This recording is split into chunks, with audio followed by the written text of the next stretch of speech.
Logeco ici à Pierreton. Ça fait de nombreuses années, plus de 10 ans qu'on travaille sur les chênes blancs européens, le chêne cissé et le chêne pédonculé. Et on se sert de ces espèces comme modèle de spéciation pour comprendre comment les espèces d'arbres forestiers peuvent évoluer et peuvent s'hybrider. Donc depuis de nombreuses années on travaille sur ces espèces, on utilise la génétique pour comprendre comment ça fonctionne. Et donc ça c'est le point de départ de nos travaux. Et indirectement lié à ces travaux-là, la filière bois, notamment la filière tonnellerie, donc on part du gestionnaire forestier jusqu'au viticulteur en passant par le mérandier et le tonnelier, s'est dit que les travaux qu'on avait faits depuis de nombreuses années pouvaient leur servir pour la traçabilité de leur bois en termes d'espèces, quelle était l'espèce qui avait été utilisée, ou en termes d'origine géographique pour savoir d'où venaient les bois qu'ils pouvaient acheter ou pour pouvoir certifier un bois qu'ils vendaient à un client. Donc ça c'était l'idée de départ de la filière. Donc c'est pour ça qu'ils nous ont contactés pour travailler en collaboration avec eux pour adapter les méthodologies qu'on avait développées à ce monde industriel. En fait, on a développé des marqueurs génétiques particulièrement performants pour pouvoir identifier l'espèce et faire la conformité géographique pour des lots de bois de chêne.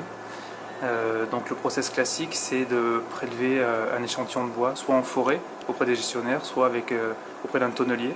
Donc on reçoit cet échantillon de bois, on l'amène au laboratoire, et à partir de là, on va extraire l'ADN qui est présent dans le bois.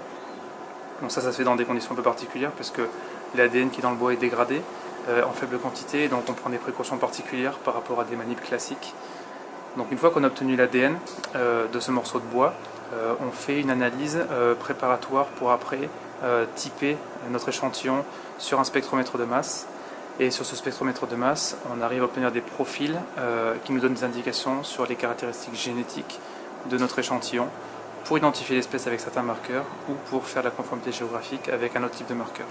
L'intérêt, c'est que ces deux approches peuvent être traitées indépendamment ou en combinaison, puisque c'est la même technologie qui est utilisée.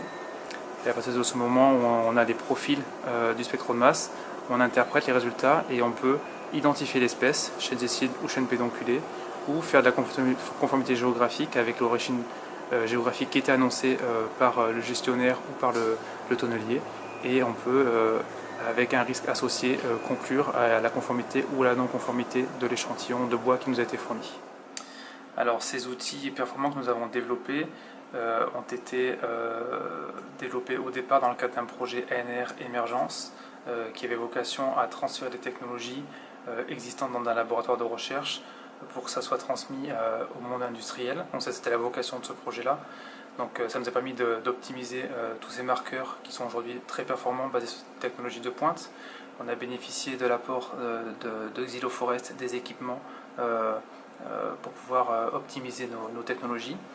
Les débouchés concernent tous les acteurs de la filière bois, depuis les gestionnaires forestiers, comme l'ONF par exemple, les mérandiers, les tonneliers, jusqu'en aval de la filière, les viticulteurs. Donc l'objectif est double. Pour les gens en amont de la filière, ça va être de valoriser leurs produits, de dire qu'ils peuvent certifier une espèce, certifier une origine géographique. Et à l'opposé, plutôt en aval de la filière, ça sera des outils de contrôle qui leur permettront de vérifier que le bois qu'on leur vend vient bien de tel endroit ou est de telle espèce. C'est l'objectif principal.